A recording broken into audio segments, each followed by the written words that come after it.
Pisces, hi! Welcome to Mr. Queen PH. At ito ang inyong kaperahan. Tingnan natin kung ano ang energies ng inyong kaperahan ngayong April 2025. So if you're interested in private readings, meron tayong link sa description at sa pinned comment.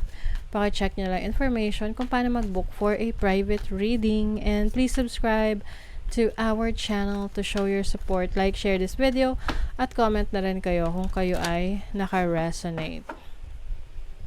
Okay, Pisces, let's see what's up.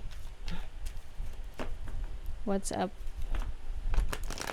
Anong energies ng inyong kaperahan ngayong April?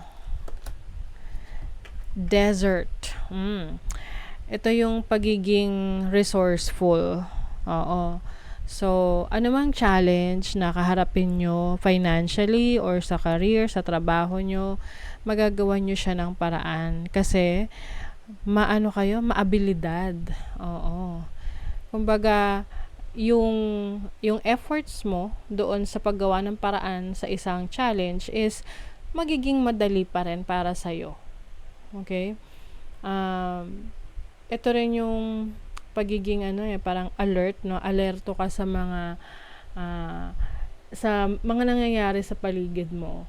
Kumbaga, alam mo kung paano mag-adapt sa sitwasyon. Ito yung pagiging resilient, no? Halimbawa, bumabagyo, kahit na binagyo ka, alam mo kung ano yung dapat mong gawin para mas, kumbaga, still maging komportable kahit may bagyo. You get my point? Parang ganon. Na kahit na challenging yung situation mo, halimbawa sa trabaho, may bago kang trabaho, challenging sa'yo, pero nagagawan mo ng paraan.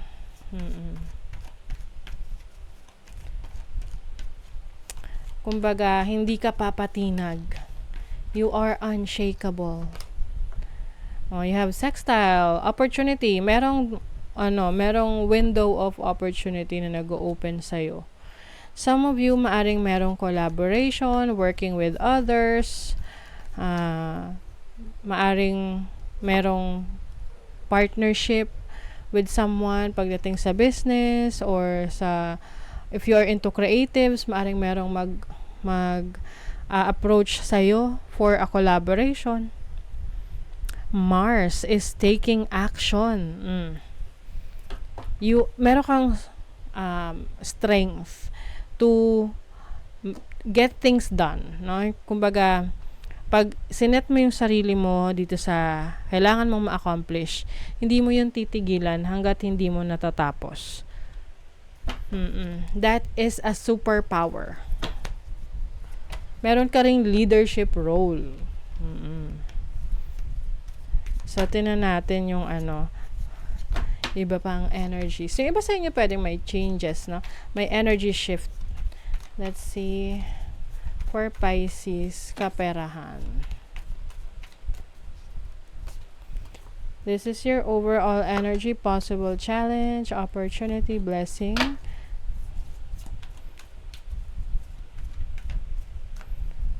Your money, finances, career, at para sa mga walang work.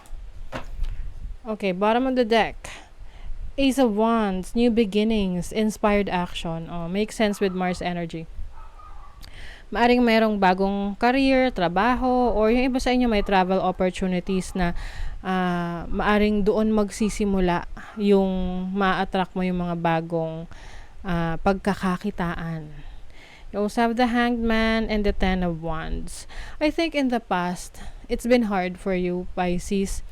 Maaring meron ditong takot, no? Pag-aalala na may baguhin sa buhay mo. Yung bang parang natatakot ka sa mga bagay na unfamiliar sa'yo. Let's say, kahit na toxic yung trabaho mo or ayaw mo na sa work mo, nagsistay ka pa rin kasi natatakot ka na, may magsimula na naman, maghanap na naman ng bagong trabaho. Alam mo yun, minsan yung iba nagsistay talaga sa trabaho nila or career nila dahil ayaw na nilang magsimula ulit eh. 'Di ba? So, let's see your overall energy. You have the High Priestess. So, this is your energy. This is wisdom, your inner voice. I think ngayong April, pagdating sa decision making mo, sa trabaho, sa career mo, yung instinct mo, yung intuition mo, hindi ka this will not fail you, kumbaga. Hindi ka pababayaan. So, pay attention to your instinct, to your intuition, kasi yan yung magiging guide mo. Okay? I also see you experiencing awakening or spiritual awakening pagdating sa career or trabaho mo or business mo, and you realize na maaring meron kang kailangang bigyan ng atensyon na bagong oportunidad. Your challenge is the Page of Wands. So, ayun nga. Ang isa sa challenge mo is to take action. Okay? This is about journey, going on an adventure, makes sense with travel opportunities for you. So, maaring yung iba, andyan na yung opportunity for a new business or career, pero nagdadalawang isip ka pa. Your opportunity, 7 of Cups.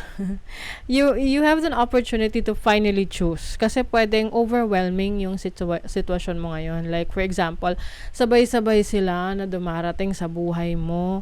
Like, for example, ikaw ay nag-apply sa abroad, tapos may in-applyan ka rin locally, tapos may iniisip kang business, tapos bigla silang nag-o-open para sa'yo ngayon. Siyempre, mako-confuse ka talaga kung alin ba doon yung pipiliin mo. Ngayon, dito na papasok yung tapping into your instinct, okay?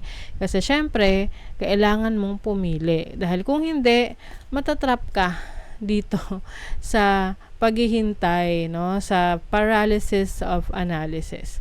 So, your blessing is the 5 of Wands. So, this is competition. I think as a blessing, mas magiging, kumbaga, i-challenge mo yung sarili mo to be competitive, more competitive. Kasi minsan, nakakampante ka na sa sitwasyon mo. At, kumbaga, syempre pag komportable na tayo, hindi na tayo nag-e-effort masyado, no? To improve ourselves. So, the blessing here is, maaring marirealize mo na kailangan mong umalis sa comfort zone mo. Kasi 5 of Wands is also breaking away or breaking free from your limitations.